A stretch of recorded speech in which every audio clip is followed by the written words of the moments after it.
अस्सलाम वालेकुम। आज की वीडियो का टॉपिक है पस sales normal range in urine.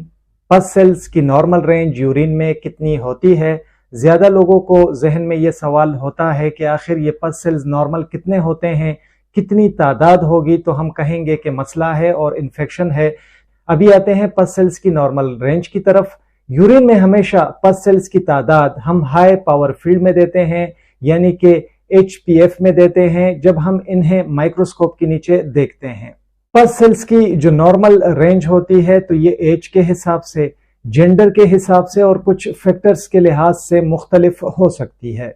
अगर मर्दों में हम नॉर्मल रेंज की बात करें तो पस सेल्स की नॉर्मल रेंज मर्दों में होती है 0 से लेकर 5 सेल्स पर हाई पावर फील्ड तक। अगर 5 सेल से ज्यादा होगा तो ये मसला कंसिडर होगा, यानी कि मतलब होगा कि इन्फेक्शन हो सकता है।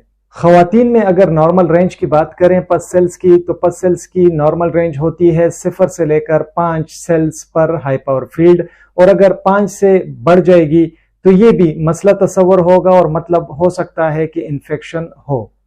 बच्चों की अगर हम बात करें कि बच्चों में पस सेल्स की नॉर्मल रेंज कितनी होती है, तो बच्चों में पस सेल्स की नॉर्मल रेंज थोड़ी मुख्तलिफ होती है और 0 से लेकर 10 तक सेल्स पर हाइपर फील्ड तक जो पस सेल्स होते हैं बच्चों में, ये नॉर्मल तस्वर होते हैं। अगर 10 से कहीं बढ़ जाए तो ये मसला तस्वर होगा।